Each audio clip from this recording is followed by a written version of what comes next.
to the Free Kick Podcast. My name is Todd, and I don't know if you guys are like me, all tired from staying up, 12:30, 1 o'clock last night, and then after last night's game against Atlas, who could go to sleep after that game?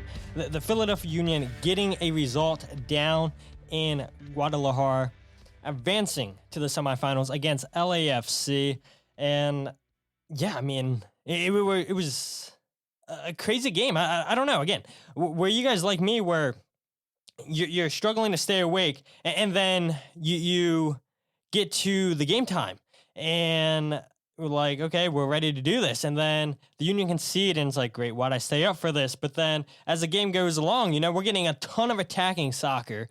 And for the Union, the back and forth, we'll probably hit on that in a little bit. They don't like those type of games, but it was definitely one way to keep us all awake last night.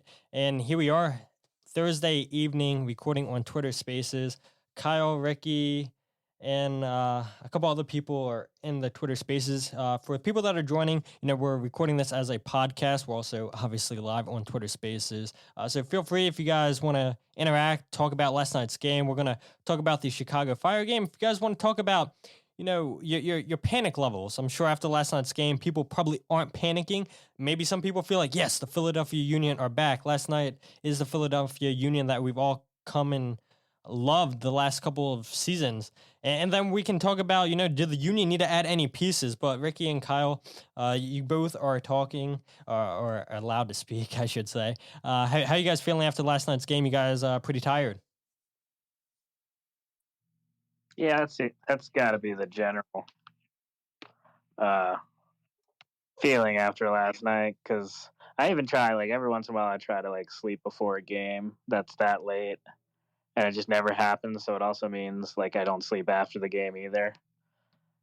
I used to, back in the day, I'd work 4 to 1, 4 a.m. to 1 p.m. So there was a few midweek Wednesday games in Seattle where I'd go to sleep early, wake up at 11:30 or 10:30, whatever time it was, and then go back to bed for 2 hours after. At least that's slightly better than this. Or this is slightly better than that. Yeah, it definitely is. I mean, I knew this was going to be an issue at 10 o'clock kickoff on the East Coast. And look, we're probably going to have to get used to it again when we go to LA. But these are the games that we all sign up for that we want to see the Philadelphia Union playing. And so we'll suck up how tired we are. Kyle, how are you feeling after last night? Well, I'm just one part of my tag team partner. She's not here tonight, but she went to bed at 1. I was up till 3 talking to a lot of our fellow Union fans. And I'm fine today. Excited in the sense that was a positive result in Mexico last night, but it's a long season. It is definitely a long season. And look, we're almost out of the CONCACAF Champions League semifinals and then the finals. And it's crazy to me where you look at the panic levels and social media doesn't dictate how majority of the fan base feels, I'm sure, but we all stay on Twitter a lot. I mean, that's why we're here. We're on Twitter Spaces talking, and you look at the reactions the last couple of weeks. People are panicking. People are like, well, the Philadelphia Union last year was their best chance to win, and I'm like, don't people pay attention? This is what MLS teams do every single year. They go all in the CONCACAF Champions League, and they go ahead and kind of tank in the regular season. And tank's not the right word. They don't prioritize the regular season. That's a better word. And why wouldn't you do that? Where the Union are now 4 games away from potentially winning a trophy, wouldn't you guys take that? I mean, why wouldn't you prioritize the CONCACAF Champions League where you have to win, 10 games? 10 games you have to advance through and you could potentially lift a trophy, and then you would go to the Club World Cup. It's crazy to me that fans got all in a panic on social media, and not everybody, but there seemed to be a lot more Negadelphia than people staying positive. And maybe last night's game against Atlas changes the mood a little bit. Hopefully it changes the mood, but again, we'll probably see rotation against Chicago Fire this weekend. And if the Union lose to Chicago, I'm sure we'll see people panicking again. But last night's game, I think, is a good indication that the Union are potentially back. And last night, you look, the Union draw in Guadalajara, where Kyle, thank you for looking up these stats earlier today, where in 56 matches between MLS clubs down in Mexico, MLS teams are 3-10 and 43. Only 3 wins with 10 draws and 43 losses. That is huge. And not only did the Union get a result down in Mexico, the Union came from behind twice last night. Twice down in Mexico, where a good portion of that game was played in the Union's defensive half, where they're just absorbing pressure, a ton of pressure, where you figure that, okay, the Union are definitely going to concede a goal last night. They concede 2. But in the second half, where Atlas have to push a little bit more, you felt like a goal was coming in the second half. And credit to the Union's defense for definitely bending. We can all agree that the Union's defense bended last night, but it did not break in the second half. And you see everybody saying, we got to take out Kai Wagner. His hamstring can't handle it. Beiser's 1 yellow card away from getting a red card. And to Jim Curtin's credit, he pushed all the right buttons, I thought, last night. And we can get into the individual players here: Jack McGlynn, Leon Flock, Nate Harriel, Matt Real, whoever you guys want to bring up. For everybody that is joining right now on Twitter Spaces, feel free. If you guys want to get in here and talk about last night's result against Atlas, feel free, and we'll allow you to give your say on last night's game. But just look at it: 3 wins. 3 wins. That is all MLS teams have down in Mexico, and only 10 draws. And the Philadelphia Union are one of those teams that got a draw down in Mexico, and they came from behind twice. And if that doesn't tell you about the character of this team, then what else does? This team, so many times we saw last year when their backs were not often against the wall, but this year, you know, they've shown that characteristic. They've shown that grit against Chicago Fire at home earlier this season, getting that late game-winning goal with Joaquin Torres, going down twice. I don't have to repeat myself anymore. Twice down in Mexico, where MLS teams suck. Let's be honest, they suck. And the Union get a result and win 3-2 in aggregate to face LAFC. Ricky, Jarrett, and Kyle, I know all of you guys have requested to speak. Kyle, you can go ahead first, and then I'll go to Ricky, and then I'll go to Jarrett. I mean, last night's result, that's got to tell you that the Union are back, right? It gives me hope. And here's my thing. So, and I was talking about this earlier today. The thing is, we go back to Montreal, right? And we're up 2-1. We give up those 2 goals. We win that game. I don't think we're still talking the same song prior to last night's game, okay? I still think if Andre's healthy, and I mean, you can't predict injuries, and we go up and get a point or win that game like we should, I think I want to say, I think last night we kind of exercised that demon. And I think that builds us forward, in my opinion. So for us to go down to Mexico, get a result, was a very positive moving forward result, in my opinion. I think to add to that, I think if you look at the early part of the season, there's only 2 results that really scream the Union should have gotten more points out of these games. And while, like, yes, they haven't looked great, the only games that I look at and go, they deserved more, were Montreal until the red card. And really, you shouldn't have been in a 0-0 game with Sporting Kansas City. Games like Orlando, I just kind of throw out and go, you weren't in a position to get anything from that. Neither was Orlando. So losing that game, in the grand scheme, it sucks because you lose a great home streak. But at the same time, you're out there playing with like 4 bench players, one of whom's never made a single appearance with the team. The other one's your backup goalie, who's also a rookie and has never made a single appearance with the team. And I think, and I said this a lot early season, like if you look at the Champions League, a lot of people were like, we want to focus on the league, but you wanna do two things in MLS. You wanna try to compete for that Champions League, and then you want to be there at the end of the season, unless you're competing for the Supporters Shield. And the fact is, Champions League at the beginning of the season is more important than a theoretical Supporters Shield chase. So if we go and we look at 2 years ago, the Union were relatively in the same place at the beginning of the season, standings wise.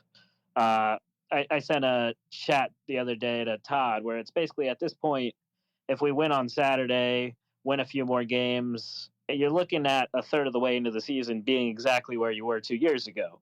And the only reason the Union didn't at the end of the season compete for that number one seed is New England had like a incredible season and nobody else in the East was good. So New England was going out there scoring 3 points every weekend. And New England had a statistically impossible season that year because they won a bunch of games by a single goal.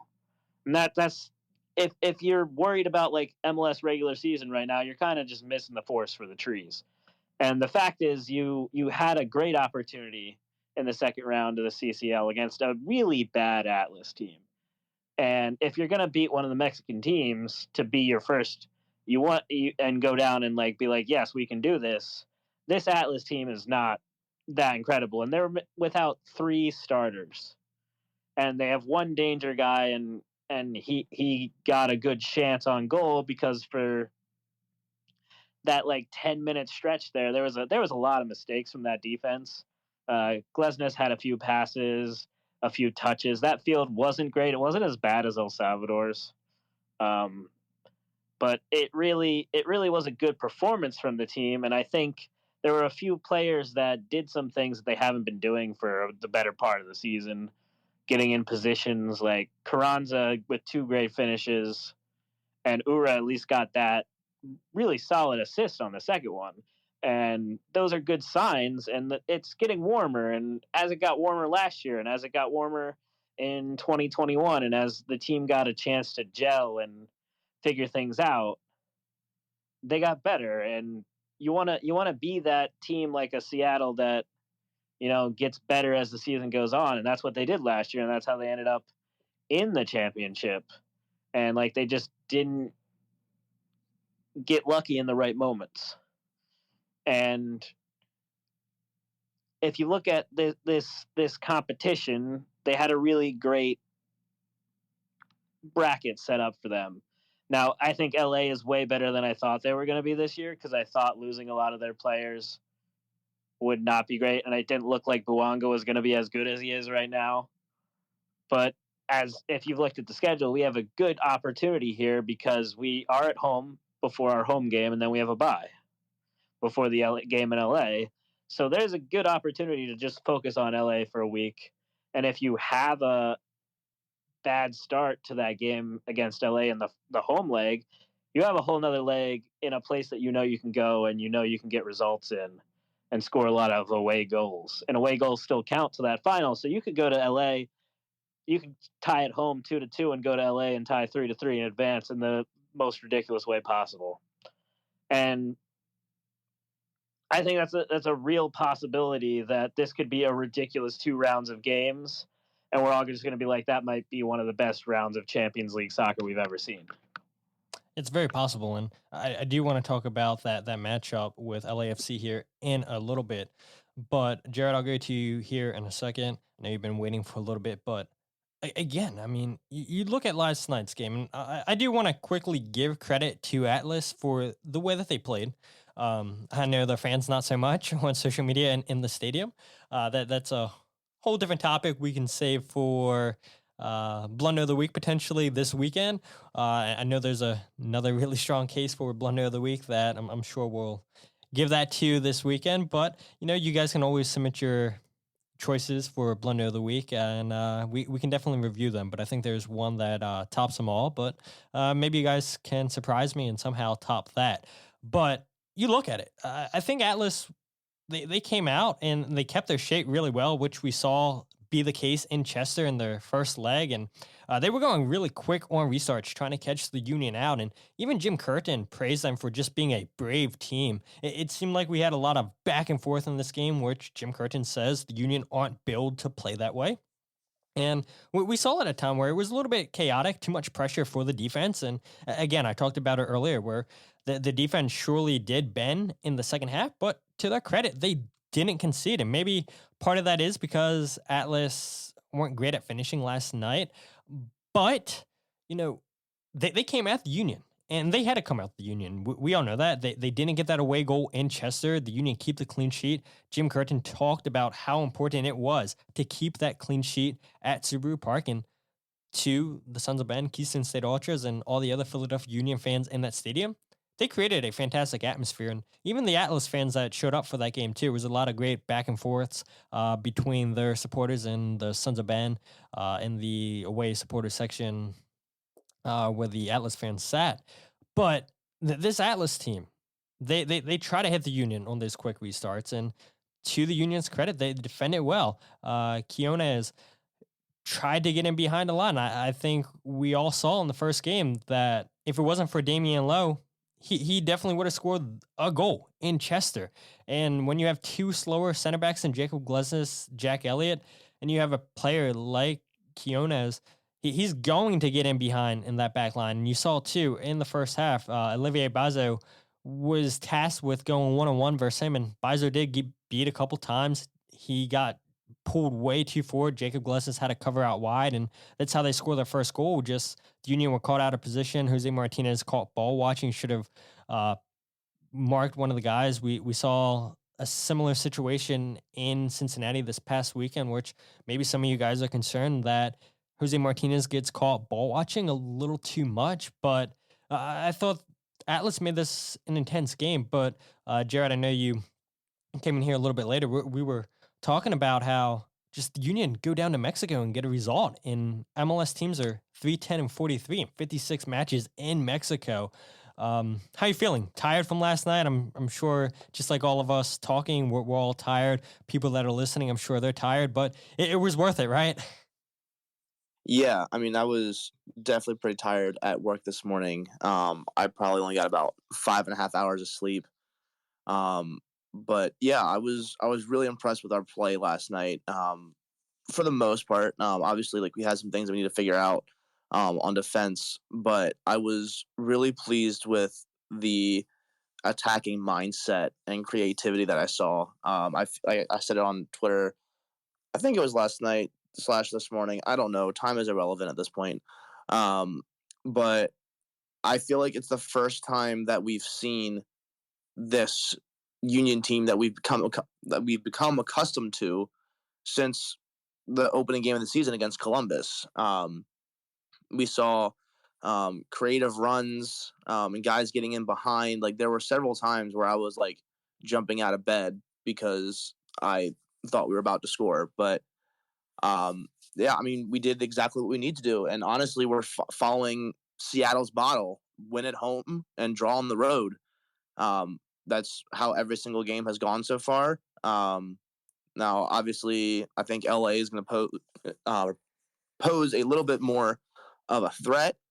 But as you were saying, I think, or as Ricky was saying, I think this has the potential to be one of the best matchups that we've seen in CCL in a long time. I'm really excited for it. But yeah, overall, I was very impressed with what I saw last night, and hope we can use this as a springboard in the season. I think it's pretty important that we go out to Chicago, take care of business, and then we take care of business at home against Toronto in 2 weeks. Yeah, absolutely. I agree with you right there.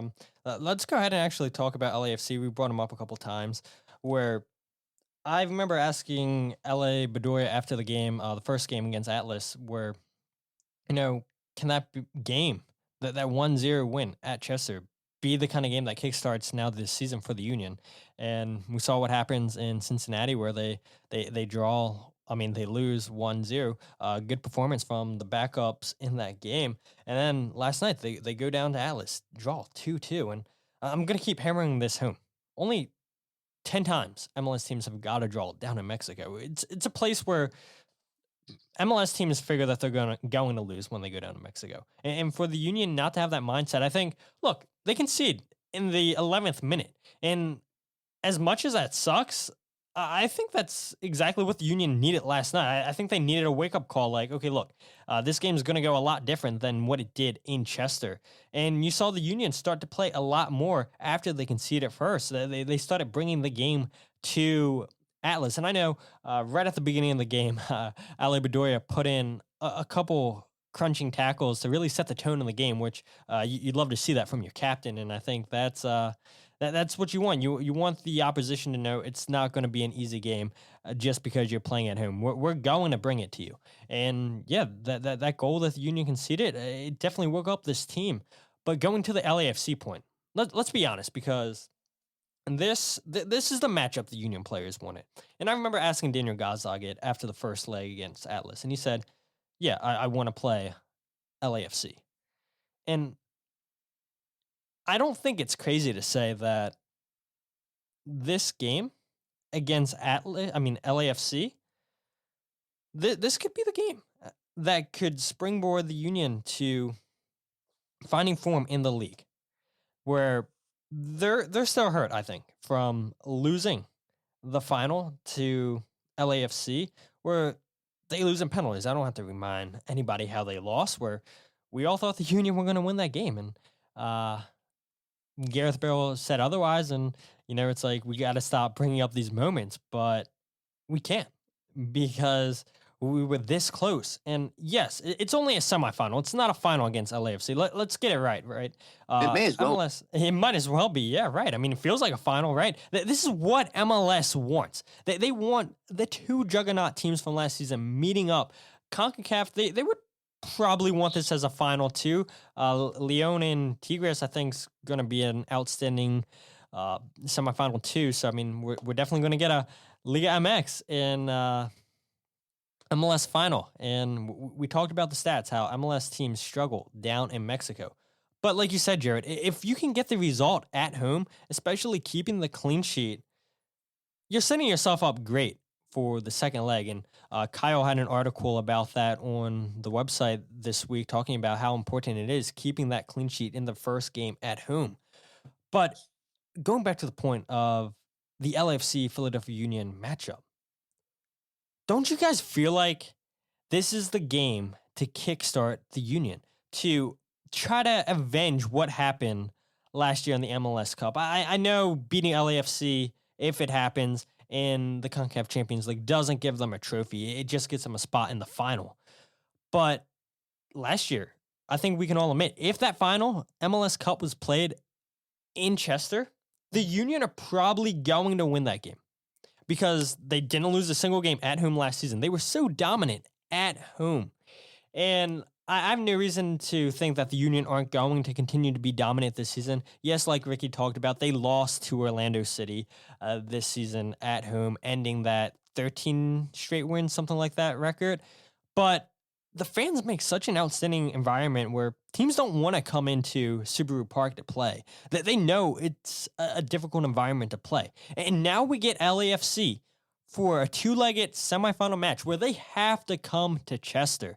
And those fans, I have no doubt that the fans are going to let LAFC have it. And I'm sure LAFC are going to bring their fans. And the Union fans are going to let their fans have it too. Because we all remember how the Union lost. We were so close.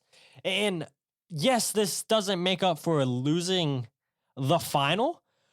But this feels like to me that this could kickstart the Union season, saying, look, we know we can beat LAFC. LAFC looked to be the best team, potentially better than they were last season, already in MLS, just scoring for fun. Dennis Bouanga, outstanding, early MVP favorite.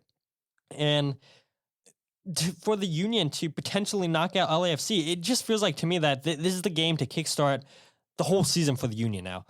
Jared, I'll go back to you, Kyle, and then Ricky, and then anybody else that wants to discuss. Is this the game to kickstart the Union season now? I think it will be. I mean, especially the way that like our schedule versus their schedule is set up. I mean, having the bye week before having to travel out to LA is huge. I mean, they have to fly to Nashville and then to us and then back home. So like they'll have a lot of travel the week of our home leg. I also think it's worth noting that we play LAFC 3 times this year.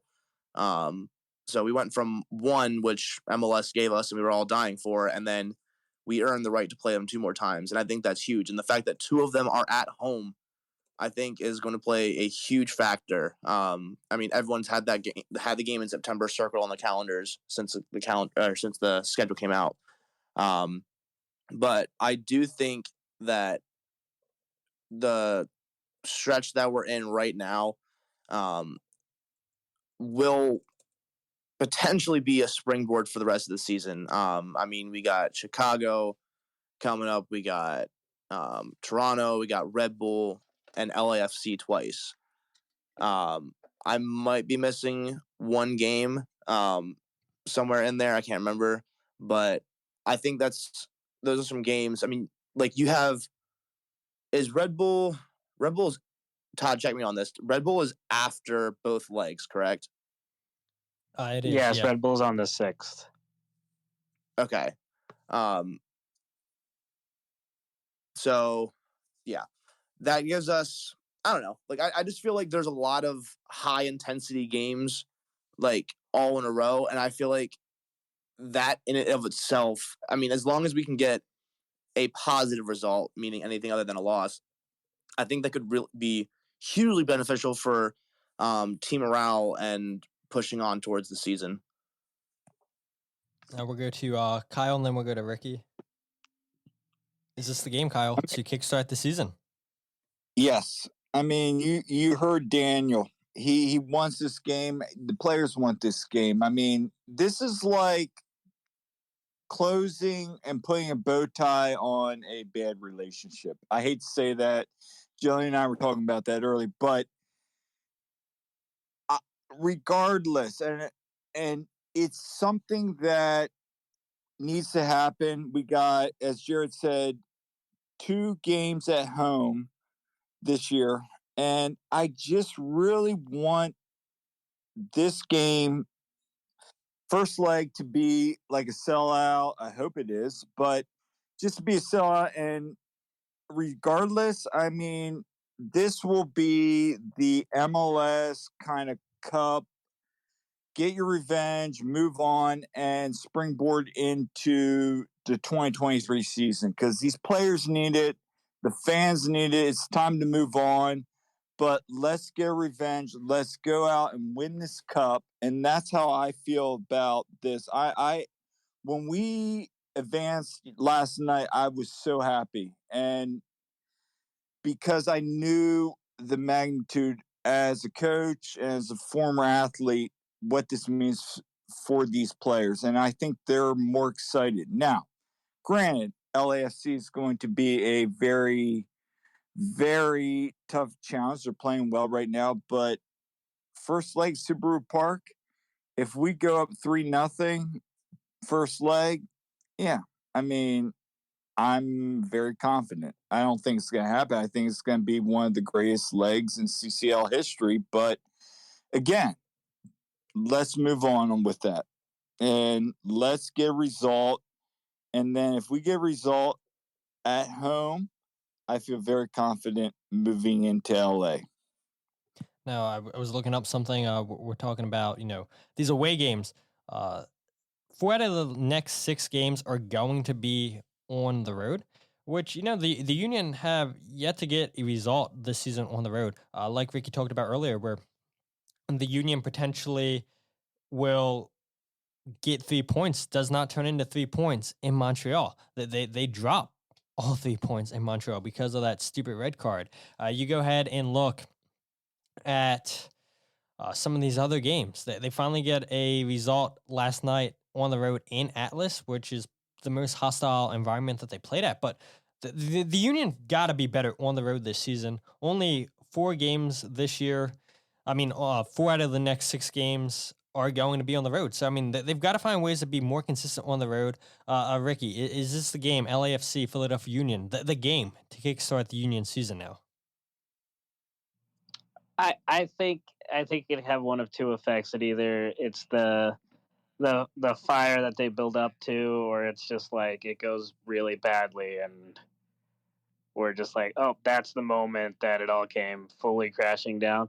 But I think looking at the next few games, I think a lot of people are probably heavily discounting how good Chicago actually is right now, because they're actually kind of good, and you might want to think about how they've been playing this season versus how they were last year. But that being said, I think going to Chicago and then at home against a pretty bad Toronto team is a good run into that home leg against LA, because you're going to be probably rotating against Chicago, but then against Toronto you're going to want to play a certain amount of the regular starters. But I think you do not have to worry much about rotation because you don't have that next Saturday game. So you can turn around and play everybody both games if you really, really want to. But I think there's a good possibility that you could, if Damian's ready, start him in that game. Or you could switch the right backs back and forth depending on what the matchup you're really looking at in that game is. And if you want to come out and just push for it, you throw Mbaizo out there and you're like, we're gonna create the havoc that we did in the MLS Cup and we did last year in LA and in 2020 in LA. And this team has always seemed to kind of have some issues playing down to some teams and playing up to other teams, even before they were one of the best contenders in the league. So finally getting that battle against one of the other teams that should be contending for everything and not having to rest everybody like you did in Cincinnati, and not having to, play your full starting 11 in Miami and just kind of not be up for it. And that's a relatively contending team. It was until Gregoire got injured. I think they're going to have a chance to build up into that and continue on this season, and that could propel them. And like I said, you don't even need to win these games. And further, going to a second game in LA isn't as bad as going into a second game in Guadalajara. And I think you can sit there and be like, even if you don't win, it's not necessarily a negative, because you can compete in LA. You can go out and get a result in LA one way or the other. So pretty much any potential need in that second game is doable. While I would have liked them to push a little bit more after the red card against Atlas, maybe go for a winning goal a little bit more. And I know you're just at that point, you would need to give up 2 goals to a team with 10 men. And like crazier things have happened, but it would have been nice to host the second leg. It would have been nice to be like, we went to LA, we tied 2-2, and we came home, and all we needed to do was win the game.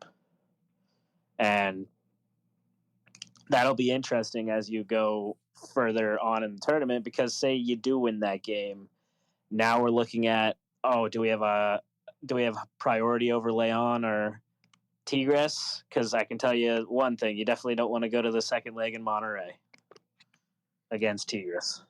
No, you definitely do not. Looking at the standings right now in Liga MX, Leon currently sit in 4th place with 26 points, have 2 losses all season, while Tigres sit in 7th place with 21 points, 5 losses all season.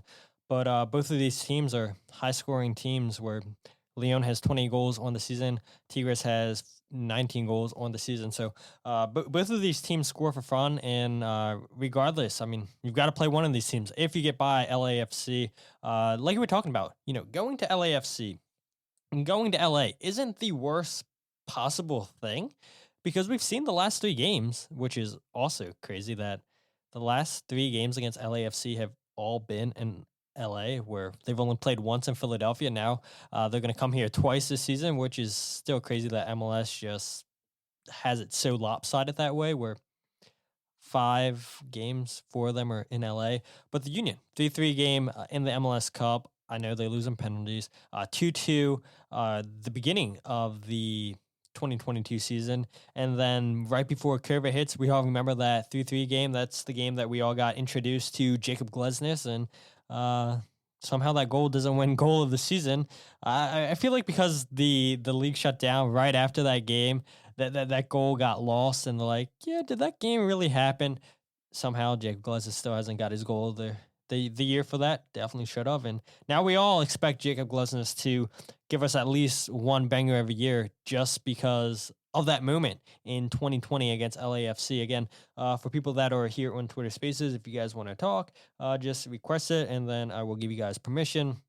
But yeah, I just really feel like this is a game that the Union are going to be up for against LAFC. This is the game that's been on these players' mind ever since that final. And even with the rocky form in the league, this is a game that the players are going to get up for. This is a game that the players are going to go extra hard for in training, where, some days you might be lacking a little bit, but you're not going to have that for this LAFC game. You're going to be motivated. And maybe because we have a couple games before the LAFC first leg, Chicago Fire in Toronto, maybe it pushes the Union to push one harder, to try harder, to get more chemistry with each other in the league, where, okay, let's try to tune some things out so we can be ready to go against LAFC. Like we said, LAFC potentially look like a better team than they were last season, which is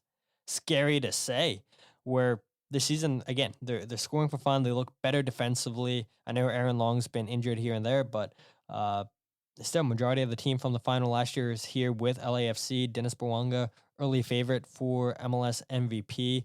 It's crazy that LAFC were able to get a player of his quality from Ligue 1, and now he's tearing up MLS in his first full season. And that's a player who, if you guys listen to Extra Time, who fits the Gauss theorem to a T. And I don't think any of us should be surprised with the season he's having after watching how successful he was early on for LAFC last year. Let's go ahead and talk about chemistry, though, where at times, yes, we're praising the Union for getting a result down in Guadalajara, but we saw it. Mikel Uhre outmuscles a defender in the 25th minute and then decides to shoot instead of squaring the ball to Julian Carranza, who would have had a tap-in. The 44th minute, Mikel skies the ball high over the crossbar, goes a little bit wide as well. Jack McGlynn plays the perfect ball across goal to him. Somehow is not able to put that in the back of the net. And then in the second half, you have the Union go on a 2v1, and they win the ball back in the defensive half. Mikel Uhre makes a terrible run where Julian Carranza has no option to pass to, and so Julian just takes it himself inside the box and loses the challenge right there. But there was opportunities in this game where the Union definitely could have scored more than 2 goals last night. Luckily for them, 2 goals is all they needed because they kept that clean sheet in Subaru Park, got the 1 goal at Subaru Park, and we all know how much away goals help you in CONCACAF, which, by the way, I don't know how you guys feel that are listening or that I've been speaking tonight. I think away goals is so stupid, and I get it. I get why that rule's in place. It's to tell teams, hey, look, there's an incentive if you don't sit back on the road. If you get an away goal, that's going to help you out. Hopefully, I don't know if CONCACAF's going to change this for the tournament next season. I know majority of the competitions in the world have changed that, where now the away goal rule doesn't mean anything. It's just a regular goal. But I guess if this game would have ended tied on aggregate and the Union had a goal or two on the road, I guess we probably wouldn't have been complaining because the away goal means so much. But I don't know. I think that rule's stupid. But the point I was making is, are you guys concerned that the chemistry seemed to be off last night between Julian Kranza and Mikhail Uhre, where they probably should have had more than 2 goals, but 2 goals in Guadalajara, that's pretty surprising, and even Jim Curtin said that. Kyle, it seems like Ricky lagged out or something. So Kyle, I mean, any concern between the chemistry between Daniel and Mikhail Uhre?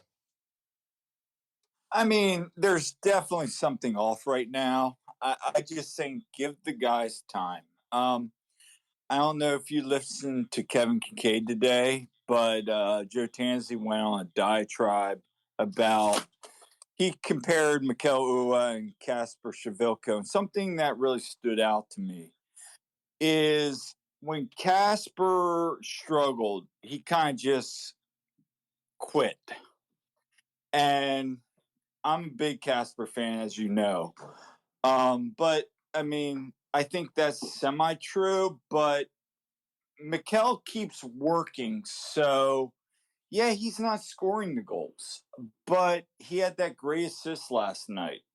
Yeah, he had that Chris Wondorowski blown shot, which he should put in the net. And as much as I love Mikhail, as you know, I've been very critical of him because he's our highest paid player ever. He's a DP striker. Finally went 90 minutes, but he needs to put goals in. That's what the Union paid him for. At the same time, I think he works and he keeps trying. I mean, we saw that even in extra time. He was trying to get that extra goal. I think it will come, and I'm going to remain positive. And I hope I'm right. But at the end of the day, I think the attack is starting to show signs, like the light bulb is going off. And I think that is what is encouraging. But, again, time will tell. Yeah, we saw that a lot last season, right? Especially in the summertime, where I was looking at it. I forgot to bring up this point when we were talking about, the LFC game. Is that the game to kickstart the season? And people panicking about, the slow start this season in the regular season. The last 16 games of the regular season last year, the Union only lost 3 games in the league. They were blowing teams out for fun, and that's when we really saw the offense start clicking. And I think a lot of that was because the Union was so good at hitting teams on the counterattack.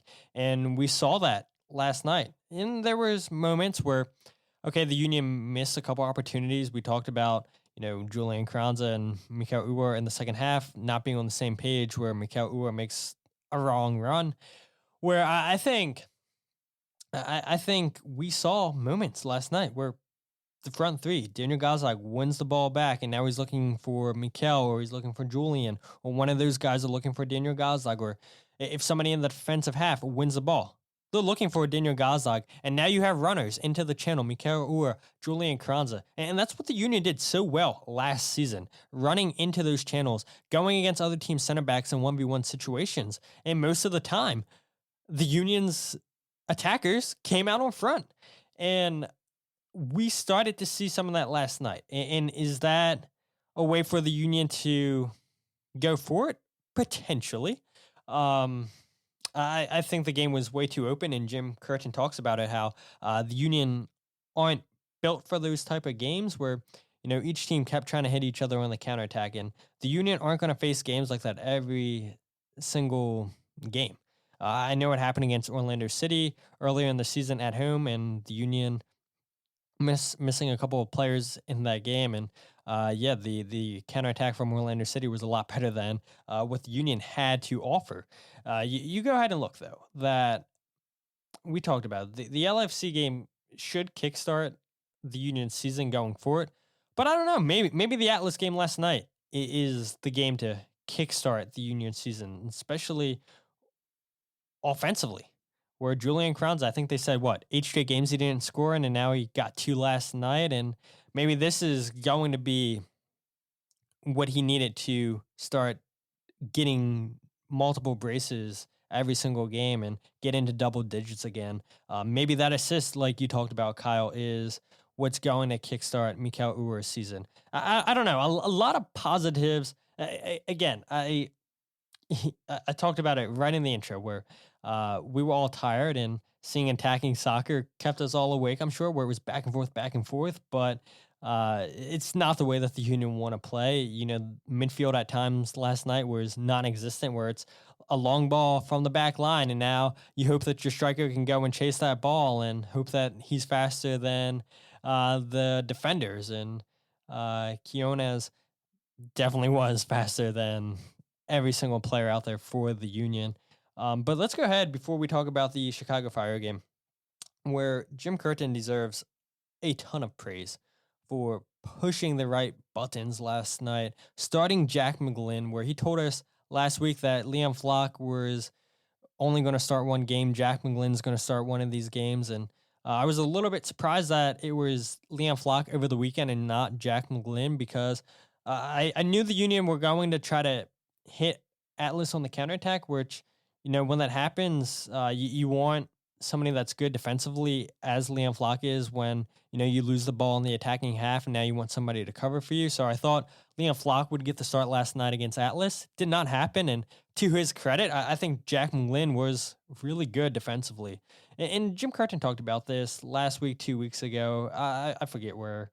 And he was asked, you know, is the whole reason Jack McGlynn's not starting over Liam Flock because of his limitations on defense? And Jim Curtin said, yeah, that's fair. That's the reason. Because offensively, I don't think there's a single player on the Philadelphia Union's team that can pass as good as Jack McGlynn. And I'll take it a step further and say that Jack McGlynn might be the best passer of the ball that this team has ever had. Look, he gets an assist last night with his quote-unquote weak foot on his right foot.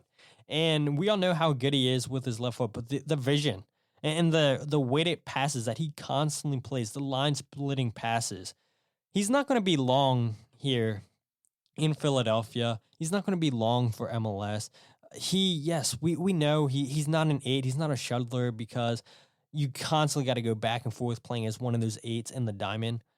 But we played the diamond last night against Atlas, and I thought Jack McGlynn did a good job to hold his own, especially against Herrera, who, you know, Kai Wagner struggled a little bit with him, and Jack McGlynn did a good job getting back defensively, putting a body in front of the ball. Jim Curtin was asked after the game. I'm going to try to play this clip for you guys on Twitter Spaces. So I think the clip will work if nobody says anything. If not, just pretend you guys heard this clip. But this is what Jim Curtin had to say last night with the performance from Jack McGlynn, Liam Flock, Nate Harriel, and Matt Real. Yeah, look, to sub 2 defenders is not in my nature, and it's not really a recipe for success, especially on the road. But I give credit to Nathan and Matt Real for coming into a difficult situation and doing a great job. You know, for those that don't know, Damian Lowe wasn't able to train yet, but was able to be on the bench today. I was a little tentative to use him. Obviously, he did so great on Quinones. That would have been a nice luxury to have, but, you know, hadn't really tested the hamstring and trained fully with the group. So, you know, the subs were what they were, and I thought the guys stepped in and did a really good job. As far as Jack and Leon, you know, 2 different skill sets and 2 guys that are, you know, MLS caliber starters, and I think both of them did great tonight. Good passing, setting up goals. Leon came in and really solidified the defensive side on that. Our left, their right-hand side, where Herrera was really coming at us. He's another special player that Atlas has. So, again, tough night. We'll have to recover quickly and turn around and go again against Chicago. Now, Kyle, hopefully you guys were able to hear that. But do you notice, like, after every press conference, Jim always says, we have a big game against X team. We got to look forward to X team. He's always saying the same thing, that, okay, I don't want to talk too much about this game. It doesn't matter. We got to focus on, you just said, Chicago Fire.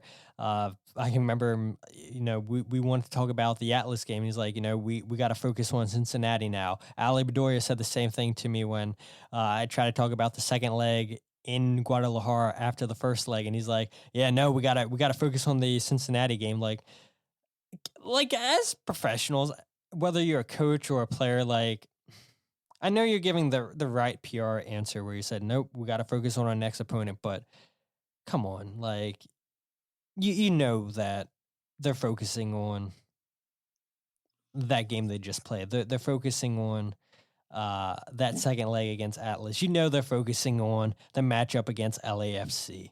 And Jim's right that Leon Flock and Jack McGlynn were excellent where both players made key passes to get the goals for the Union, especially Leon Flock, where I think a lot of people, when Leon Flock hustled and won that ball back, where he then plays that nice weighted pass to Mikel Uhre, where I think fans were just expecting him to just boot the ball off field, and he doesn't do that. And maybe Atlas, they looked a little surprised too.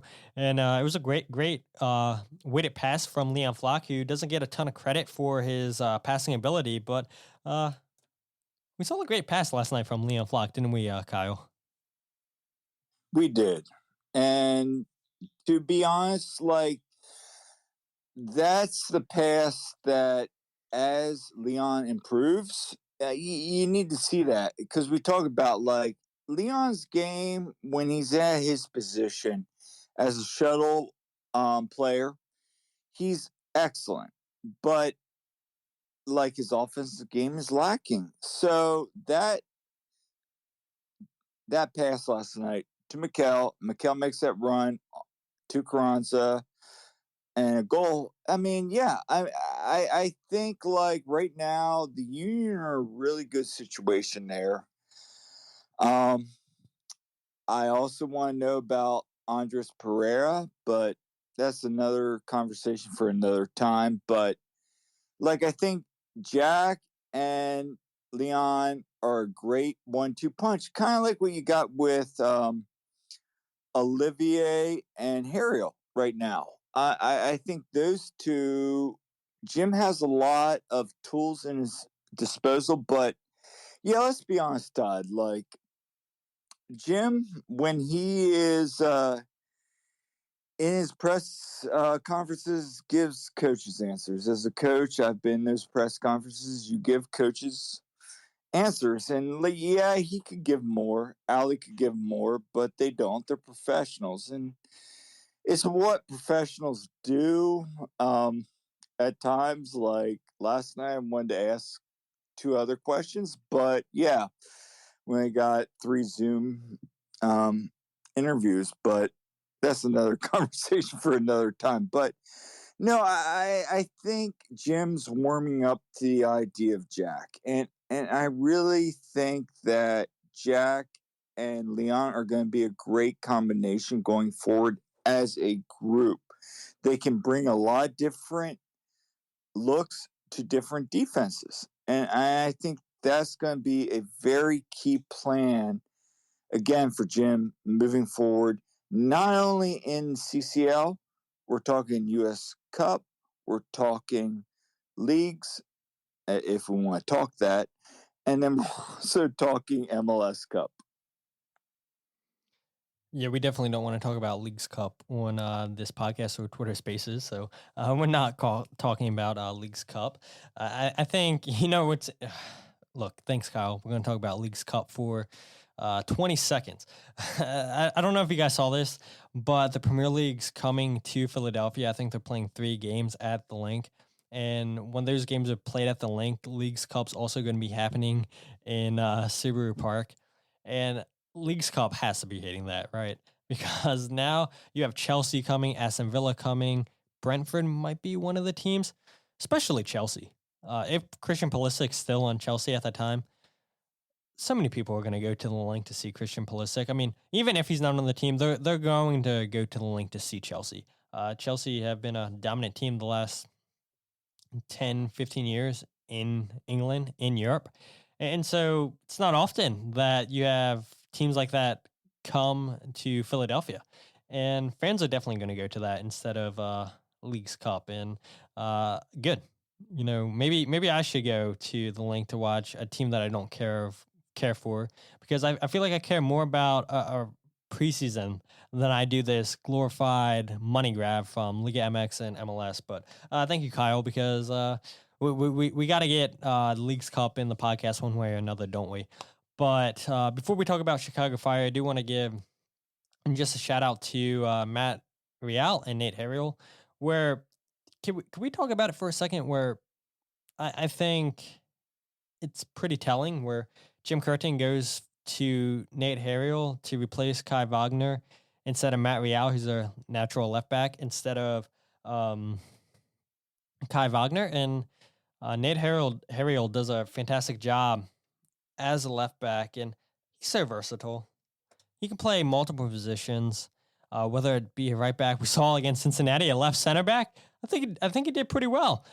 Nate's just so good, and I'm curious what his ceiling is. Is it just MLS? Do we think he could play in a top 5 league in Europe? Who knows? I think Nate's a good player to have on your team. Is he a starter for half the teams in MLS? Yes, he is.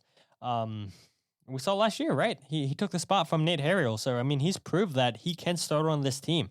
And now this year, he's proving that he can play in multiple different positions. And that versatility is only going to take you even further.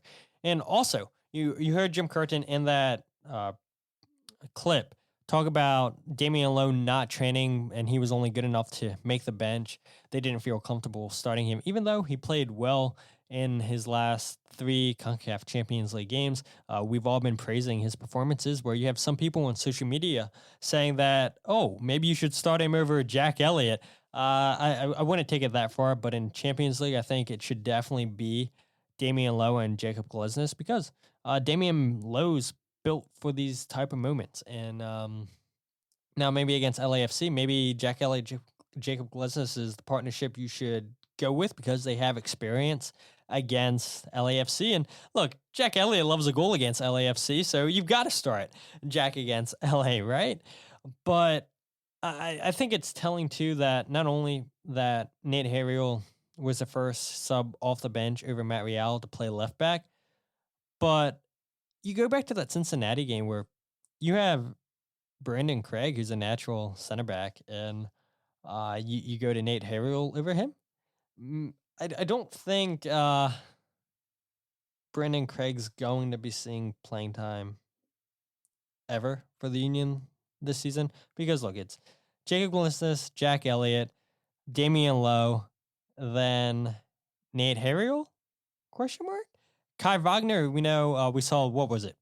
Pumas in the preseason play as a left center back. So Brandon Craig's pretty far down that depth chart. Don't think he's going to be playing a game this season for the Union, which is fine. But I just think it's funny how you have 4 natural center backs on the roster, and your 4th center back is not even your 4th center back when they went to Nate Harriel and Kai Wagner in a preseason friendly. But yeah, I mean, just big moments for Jack McGlynn, for Leon Flock, for Nate Harriel, for Matt Real, for 3 of those homegrown players to come in such a big game against Atlas down in Guadalajara, where they're bringing in Leon Flock to close out that game, right? They're not bringing on Leon Flock to provide offense, and he did provide offense. So credit has to go to where credit's due, and hopefully people start talking about that on social media. But before we end the podcast, let's quickly talk about this game against Chicago Fire. And this is on me for not looking up the injury report for Chicago Fire, recording this podcast on Thursday evening. So the injury report should be out, but I did not pull it up from my notes. And maybe after I let Kyle talk, maybe I'll look for it, or maybe Kyle's doing that right now. If not, it's okay, Kyle. But the Chicago Fire, they're coming off of a 2-1 win over Minnesota United, where Kai Kamara was the hero on the night, scoring a brace against his former club. We saw the debut of Kutias, the young designated player signing from Greece, making his debut for the Fire, playing 17 minutes in that game. High expectations, high hopes for him this season and for the future for Chicago.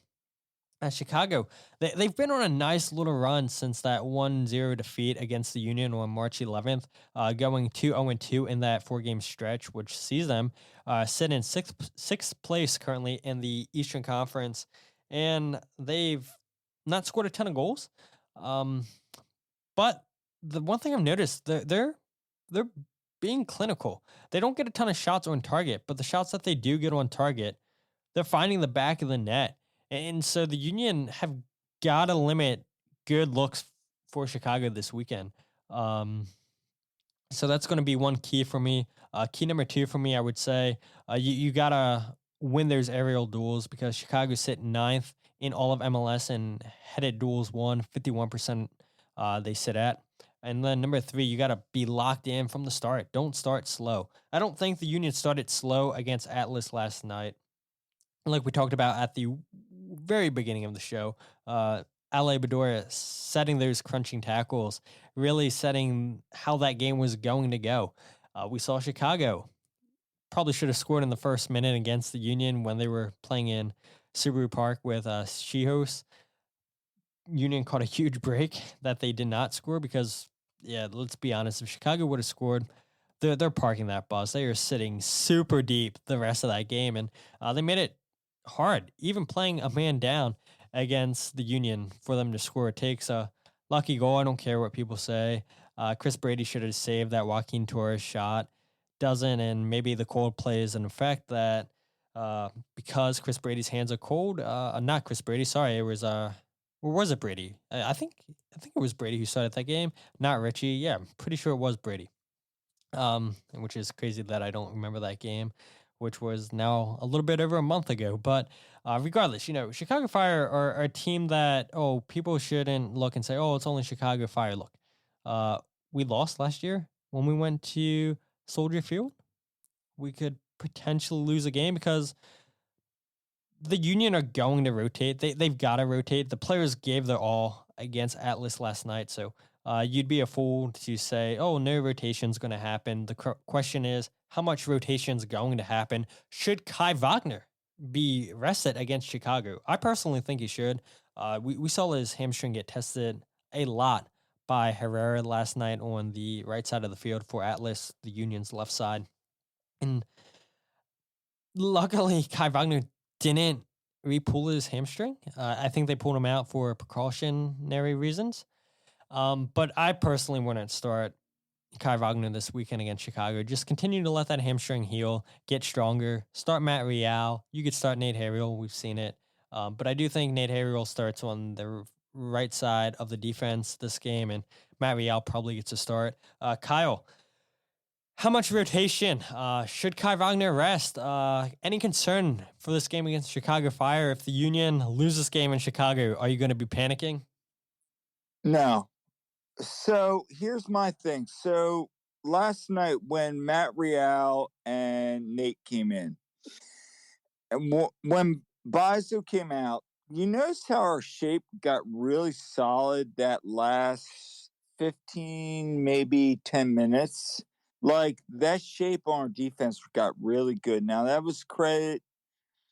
I still think Blake is the general back there, but my thing is, I have no concerns. Like, actually, yes, rest Bizo, rest Kai, let them go, and you give Damien. If Damien's ready to go, let him go. I mean, I can't wait to hear what Jim has to say. But I'm confident in our back line. As crazy as that sounds, maybe I'm nuts, but I thought Matt played well in his limited role, as much as I've been like, oh gosh, it's Matt Real. But he's been solid. I was nervous last night, though. I'm not gonna lie. Like, that's a big moment. His biggest game ever for the Union in the most difficult situation.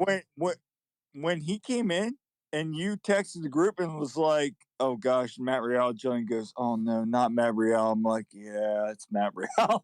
So we're all like, everybody's like kind of got their cheeks clenched for that moment. But he played well last night. So give Matt a chance. I mean, hey, let's see what happens with him. Maybe he's serviceable. At the end of the day, get points.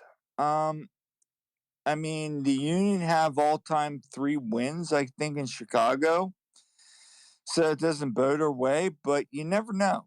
I mean, if they're confident from last night, let's see how that transitions. I mean, if we get a point, I'll take it. I mean, the focus is LAFC. So let's see how they build off of last night, move forward, and hey, I mean, 2 CCL semifinals in 3 years, that's a beautiful thing, right? And you get a result down in Mexico, which, again, we talked about it a lot already in this show. Doesn't happen often for MLS teams in the Union. Their first time going down to Mexico, or second time, sorry. They lost 2-0 to Club America in 2021, but they get a second chance to go down to Mexico, and they finally get their result.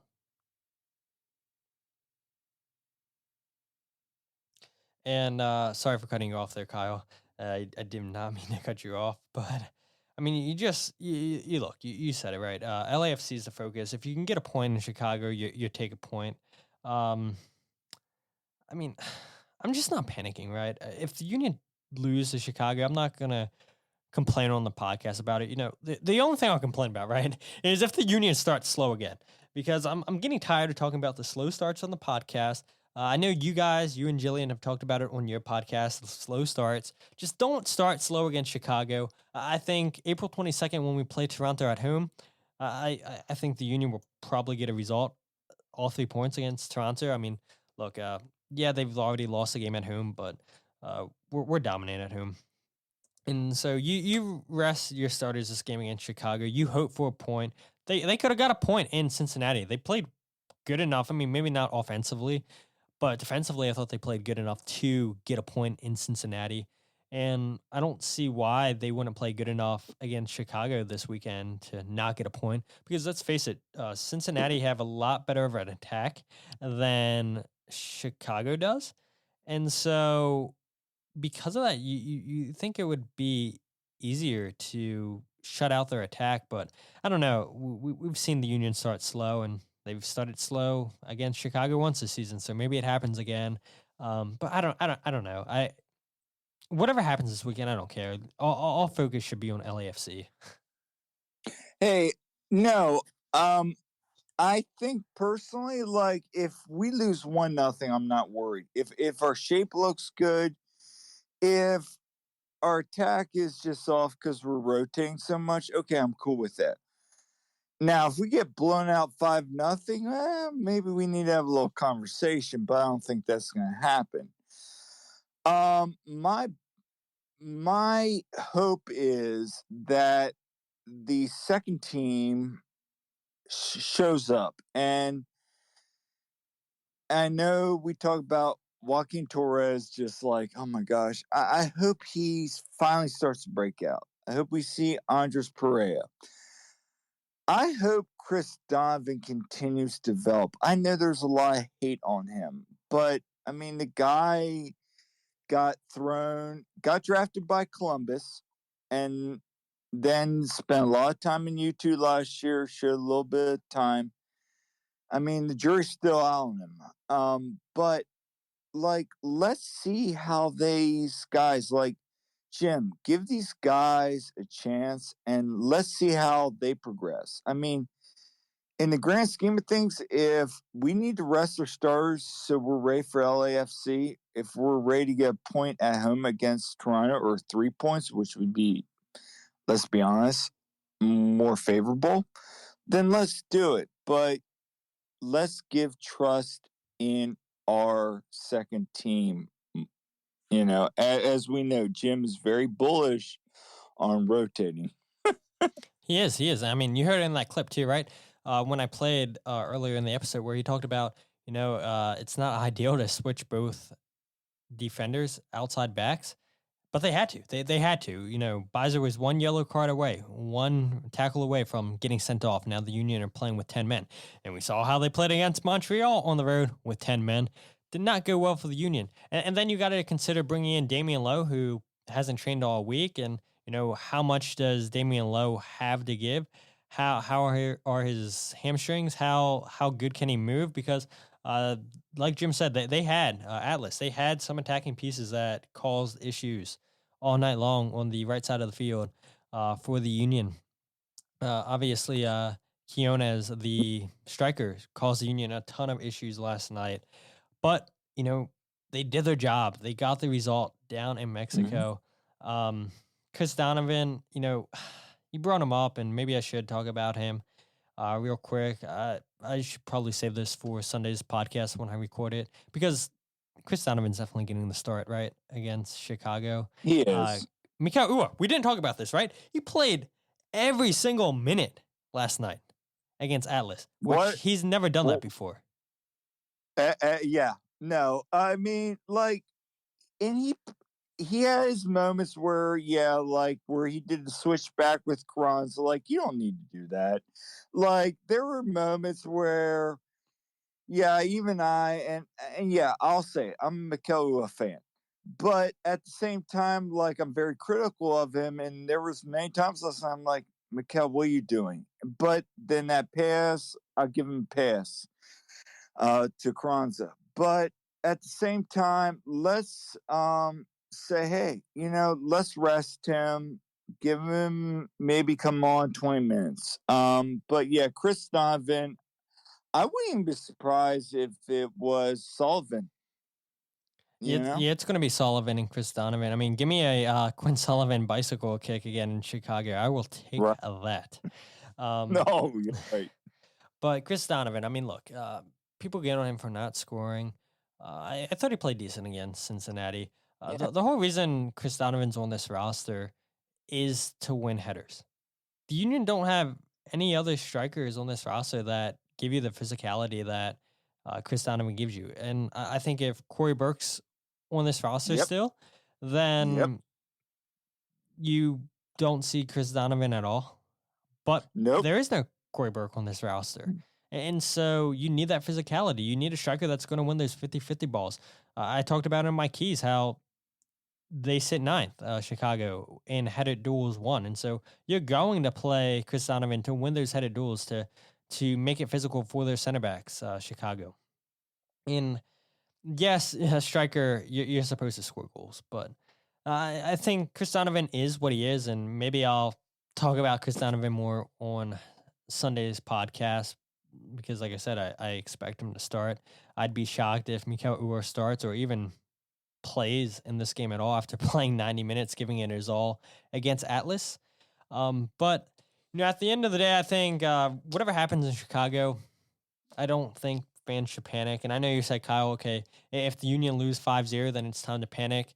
Maybe, but even if the Union lose 5-0, I think that the players are still going to be thinking of that result down in Guadalajara last night. I think they're going to be thinking about that game against LAFC. And yes, as professionals, you want to focus on whatever team you're playing next. And we talked about Ali Bedoya saying that, Jim Curtin saying that every press conference.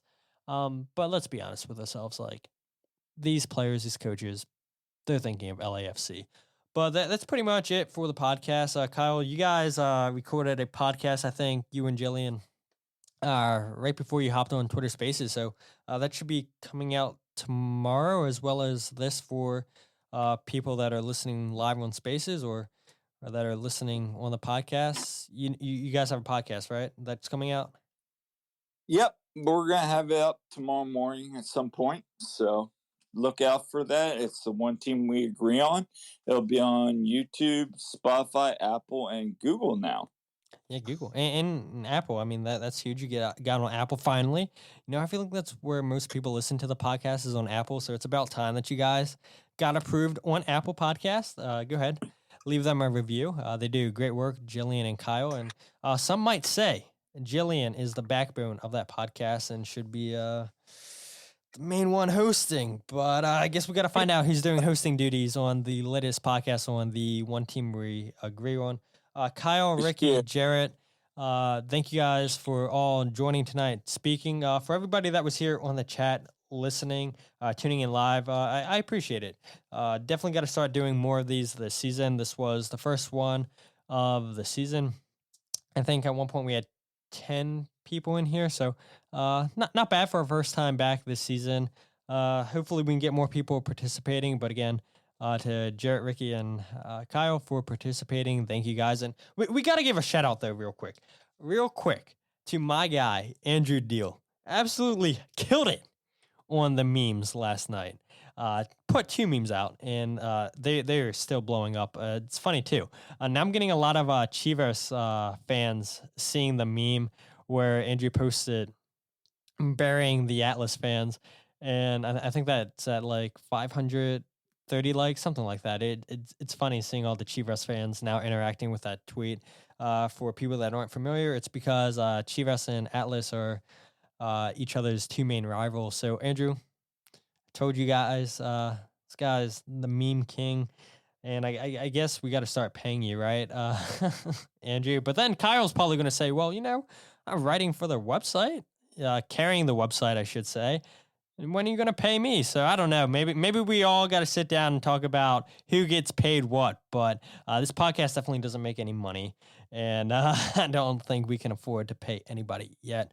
But yeah, I guess shout out Kyle again and Andrew for just the work you guys do with the website, with the Twitter account, Andrew, and always interacting and just growing this podcast and getting the name, The Free Kick, out there. And like Kyle said, subscribe to him and Jillian's podcast. New episode coming out tomorrow morning. And if you guys aren't following on Twitter, Instagram, or Facebook, follow Free Kick Pod wherever you get your podcast, The Free Kick, the website, thefreekick.net.